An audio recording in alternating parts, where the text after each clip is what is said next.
세상에는 선인이 있는 반면 악인도 있다. 그 중에서도 특히 조심해야 하는 부류 중 하나가 소인배이다. 이들은 속이 좁고 간사하며 자신의 이익을 위해서라면 기꺼이 남을 이용하고 파멸시킨다. 우리는 수많은 인연 중에서 이들과 분명 마주칠 수밖에 없다. 이런 사람을 피할 수 없다면 이들의 덫에 걸리지 않는 지혜로운 처사가 필요하다. 소인배를 멀리하라. 소인배는 의도적으로 다른 사람을 공경에 빠뜨리고 심지어는 즐기기까지 한다. 남에게 손해를 입히고 자신을 이롭게 하기 위해 수단과 방법을 가리지 않으며 순전히 다른 사람을 해치기 위해 자기보다 나은 사람을 피해 다니면서 심리적인 안정을 구한다. 당신 주위에도 소인배가 있다. 그는 항상 눈을 크게 뜨고 당신 주위에 있는 크고 작은 수많은 이익들을 주시하다가 수시로 그것을 낚아채려고 한다. 또한 남의 이익을 빼앗기 위해 어떠한 대가도 흔쾌히 치르고 온갖 수단을 동원해 남을 모해하려고 한다.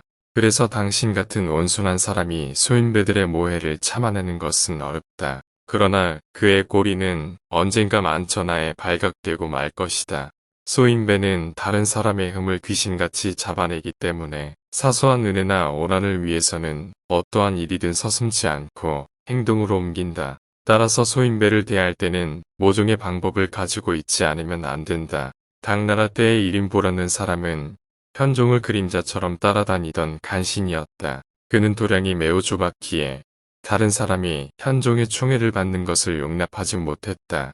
현종은 얼굴이 잘생기고 풍채가 좋고 기운이 센 무장을 좋아하였는데 한 번은 이림보와 함께 회원을 산책하다가 위풍당당하고 체구가 건장한 장수 하나가 먼발치에서 지나가는 것을 보게 되었다. 현종은 저 장수 참 잘생겼구나 하고 감탄하면서 곁에 있던 이림보에게 저 장수가 누구인지 물었다. 그러자 이림보는 얼버무리면서 잘 모르겠다고 대답하였다.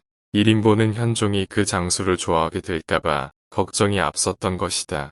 얼마 후 이림보는 암암리에 손을 써 그 장수를 먼 지방으로 전금 보내어 다시는 현종의 눈에 보이지 않게 조치를 취했다. 물론 승진의 기회도 박탈시켜버렸다. 소인배의 마음은 모래알 하나 들어갈 틈도 없이 좁다. 그는 사소한 영역을 위해서라도 남을 해치고 자기를 이롭게 하는 일을 서슴지 않고 행한다. 처세를 잘하는 사람이란 바로 소인배를 잘 다루는 사람이다. 당나라 때의 곽자에는 안사의 난을 평정하고 큰 공을 세웠지만 자만하지 않고 소인배들의 질투에 방비하여 상당히 조심스럽게 행동하였다. 한 번은 곽자이보다 지위가 낮은 관리 한 사람이 곽자이의 집을 방문하였는데 곽자이는 사전에 미리 주도면밀하게 손을 써 준비하였다. 그의 집에는 시녀들이 많았는데 곽자이는 시녀들에게 그 관리가 오면 모두 자리를 피해 있고 나타나지 말라고 분부했다. 곽자이의 부인이 의아하게 여겨 왜 그러는 것인지 이유를 묻자 곽자이는 웃으면서 대답했다. 오늘 올 손님은 아주 소인배라오. 키는 5척도 안 되고 얼굴은 못생겼기 때문에 남들이 자기에게 못생겼다고 그러는 것을 매우 싫어하오. 나는 집안 시녀들이 그 사람을 보고 웃을까봐 걱정되어 모두 숨어 있으라고 한 것이요. 곽자이는 그 관리에 대해 잘 알고 있었기 때문에 그와 교류할 때는 각별히 조심스럽게 행동하였던 것이다. 나중에 이 소인배는 재상이 되었고 지난날 자기를 비웃은 사람들에게 엄청난 복수를 감행하였다. 예전에 그 사람에게 죄를 지은 적이 있던 사람들은 모조리 해코지를 당하였다.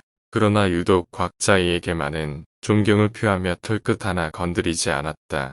소인배를 대하는 곽자이의 행동이 얼마나 주도면밀하고 노련하였는지를 알 수 있다. 소인배는 멀리해야 한다. 그 이유는 무서워서가 아니라 의미 없는 싸움에 너무 많은 정력을 낭비할 필요가 없기 때문이다. 소인배에게 죄를 짓게 되면 그 소인배는 모든 수단을 강구하여 당신을 음해하고 당신의 사업을 수포로 돌아가게 할 것이며 당신의 정력을 흩뜨려 놓을 것이다. 또한 당신의 일과 생활을 방해할 것이다. 그러므로 반드시 소인배를 회피해야 한다. 소인배를 멀리하려면 다음에 몇 가지를 잘 기억해둬라. 첫째, 소인배를 식별해내고 그 사람이 좋아하는 것과 싫어하는 것을 정확히 파악하라. 둘째, 언행을 주도면밀하게 하고 유비무환의 자세로 조심스럽게 방비하라. 셋째, 중대한 시기에는 눈 하나를 더 뜨고 살피면서 소인배의 게임에 빠지지 않도록 주의하라. 소인배는 탐욕이 큰 사람을 노린다. 탐욕은 소인배들이 비집고 들어올 수 있는 틈이다. 상식보다 탐욕이 크면 소인배에게 걸려들기 쉽다.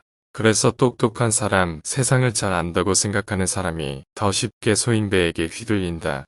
오히려 어수룩해도 욕심 없는 사람이 소인배를 잘 피할 수 있다. 도움되었다면 구독과 좋아요 부탁드립니다. 행복한 하루 보내세요.